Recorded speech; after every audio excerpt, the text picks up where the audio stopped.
some of the people at Grace Point. Harriet Lair is recovering, and rather slowly. She's at Grace Point.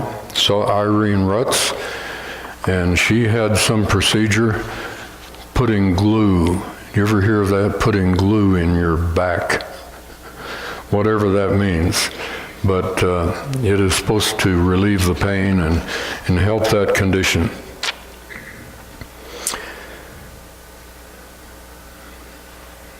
Okay.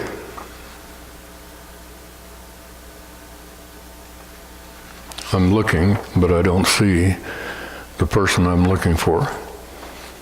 Sylvia, are you here?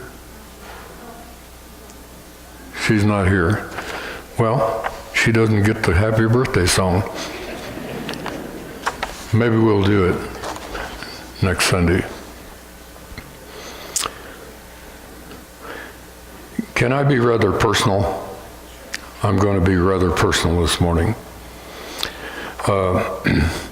Warren and Mary are on our 3Rs team, and I hardly recognize them anymore with everything that's growing from here up. But you know what I saw when they were walking into church this morning? Guess what I saw?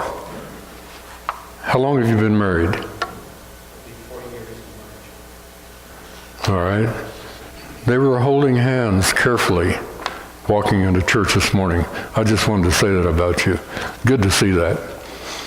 And the flowers this morning are in honor of their son, Sean, and I appreciated him so much. I saw him shortly at a rehab place in Fort Collins shortly before he died, and had such a good spiritual time with their son, Sean. Thank you for the flowers.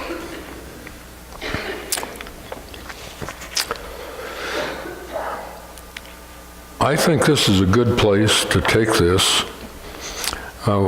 We have some friends here today, Bob and Ellen Corthius.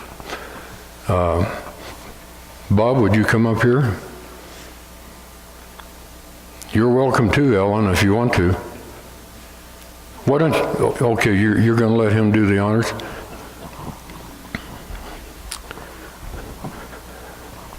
Don't these two men look good? We're the same age. And I don't know whether he looks better than me or I look better than him. You look better than I do. I've asked Bob to say a few words. How many of you know Bob? Yeah, there are some. Did you used to live at Briggsdale? I did. Used to live at Briggsdale? I did. Is this on? I think so. I've asked Bob to say a few words this morning. He used to be part of American Sunday School Union, but is now American Missionary Fellowship. And I'll let him tell about his work. He's still involved in it. So take as much time as you like. Let me tell you about where I met this guy. I met him when I was an American Sunday School Union missionary, and he came out to play the trumpet at camp. Let's see, San Juan Bible Camp, Uray Faith Bible Camp at that time, and he was there the first year I was a missionary in the Cortez area. So that's where it started out, way back in the 1950s, would you believe? And then we found him at Grover, and we found him here and there, and it's been a blessing just to get reacquainted through the years. But I've been counting up my blessings, I've been summing up my woes, but I don't have the conclusions some would naturally suppose. Why, I quit counting troubles, for I had a half a score, and the more I count my blessings, I keep finding more and more. And you know, when I come in the door, I find one here and one there and one there that I know. And those are the blessings. The Lord has placed individuals into our lives for that in that way.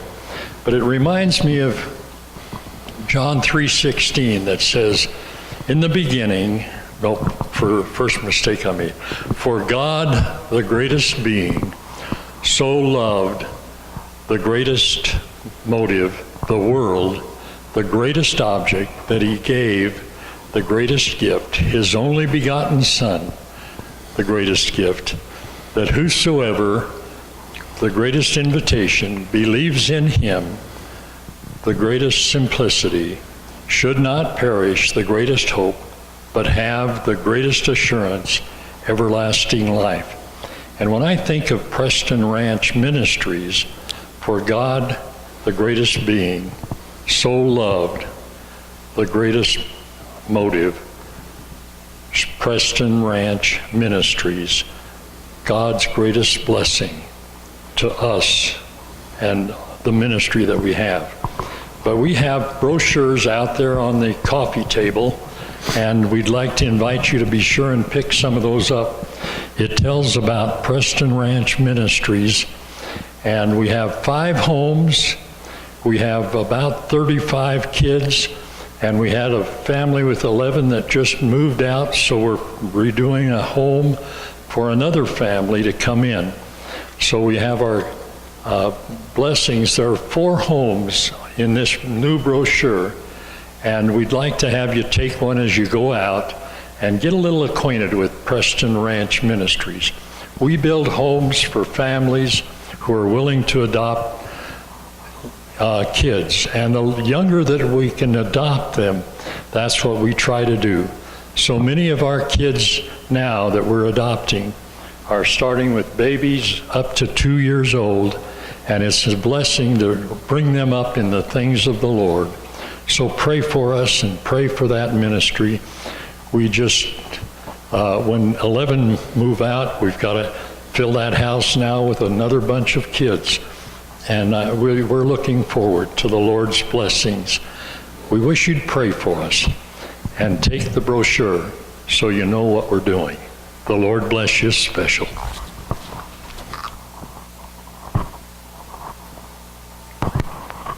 Thank you.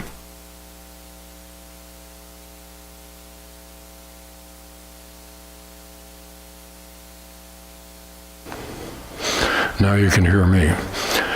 I appreciate American Missionary Fellowship for this reason, and I'm going to ask my wife if I can hear her. My wife was saved under the ministry of American Missionary Fellowship. My wife attended a church that didn't really preach the gospel, and so one of the back then, American Sunday School Union, the man and his wife would come to the little town of Rockville, Nebraska, where Shirley grew up, and have Bible schools and Bible studies, and under that ministry, Shirley became a believer, became a Christian. What was the man's name? Help me out. Sawyer. Reverend Sawyer. Ralph Sawyer. Do you know Ralph Sawyer? You know Ralph. My wife became a Christian under his ministry. So we have good feelings for your work and your ministry. And if you feel comfortable doing that, after the service is over, stand out there and let the people meet you. You can hand out the literature, become better acquainted. I don't think I've ever been inside one of the homes that you've built for children at Roggen. I've been by there, but I've never stopped to see one of the homes. You're welcome anytime. Okay, I'll take you up on that.